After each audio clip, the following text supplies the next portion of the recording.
Hello friends, నేను మీ Jia. Welcome back to Jia food blogs. ఇవాళ మన స్పెషల్ రెసిపీ వచ్చేసరికి ఎంతో ఎమీగా ఉండే పాస్తా. ఈ పాస్తా రెసిపీ నా స్టైల్లో ఒకసారి ట్రై చేసి చూడండి, చాలా రుచిగా ఉంటుంది.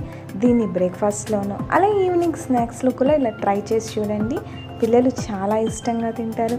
ఇంకా ఆలస్యం లేకుండా ఈ రెసిపీ ఎలా తయారు చేయాలో ఈ వీడియోలో చూసేద్దాం.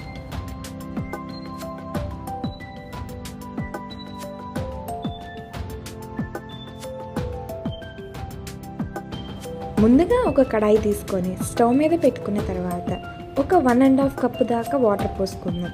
తర్వాత కొంచెం సాల్ట్ వేసి నీళ్ళన్నీ బాగా మరిగిన తర్వాత మాత్రమే నేను ఇక్కడ ఒక 2 కప్పుల దాకా పాస్తా వేస్తున్నాను.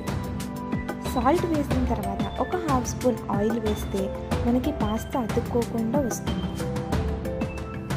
ఇప్పుడు ఈ పాస్తాని మనం ఒక 70 నుంచి 80% బాగా ఉడికించుకుంటే సరిపోతుంది.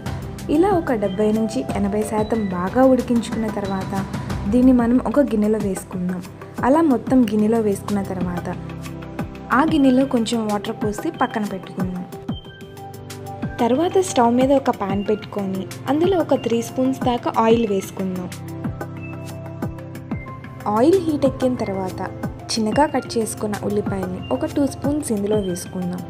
అలానే చిన్నగా కట్ చేసుకున్న క్యారెట్ ముక్కల్ని ఒక 3 స్పూన్లు, అలానే క్యాప్సికమ్ ఒక 3 స్పూన్లు, ఆనియన్ స్ప్రింగ్స్ ఒక 3 స్పూన్లు వేసుకొని వీటిని మనం పచ్చివాసన పోయి ఒక 3 నిమిషాలు దాకా వీటిని బాగా ఫ్రై చేసుకుందాం.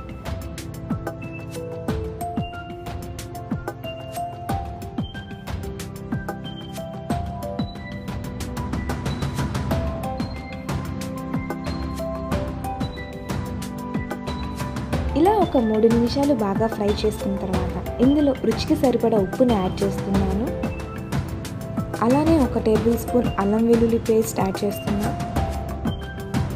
ఇప్పుడు దీన్ని మనం పచ్చివాసన పోయేంత వరకు ఫ్రై చేసుకుందాం. అల్లం వెల్లుల్లి పేస్ట్ పచ్చివాసన పోయిన తర్వాత ఒక చిటికెడు పసుపుని యాడ్ చేద్దాం. పసుపు వేసి బాగా కలుపుకున్న తర్వాత ఇందులో ఒక 1/2 స్పూన్ బ్లాక్ పెప్పర్ పొడి, అలానే ఒక టేబుల్ స్పూన్ సోయా సాస్, అలానే ఒక టేబుల్ స్పూన్ టమాటా సాస్ వేసి వీటిని బాగా కలుపుకుందాం. ఇలా బాగా కలుపుకున్న తర్వాత మనం ముందుగా ఒక 70 నుంచి 80% బాగా ఉడికించుకున్న పాస్తాని ఇందులో వేసుకొని ఈ మసాలాలన్నీ బాగా పట్టేటట్టు బాగా కలుపుకుందాం. ఇలా బాగా కలుపుకున్న తర్వాత వీటిని ఒక 3 నిమిషాలు దాకా బాగా ఉడికిస్తే సరిపోతుంది.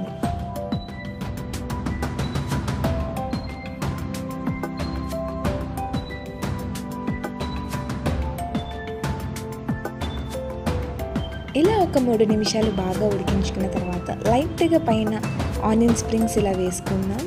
అంతే, ఎంతో ఎమ్మీగా ఉండే పాస్తా తయారైపోయింది.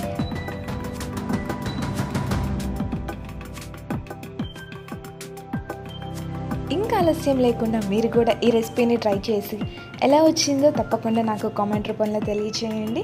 ఈ వీడియో మీకు కనుక నచ్చినట్టయితే ఒక లైక్ చేయండి, అలానే షేర్ చేయండి. మన ఛానల్ని ఎవరైతే కొత్తగా చూస్తున్నారో వాళ్ళు సబ్స్క్రైబ్ చేయడం మాత్రం మర్చిపోవద్దు.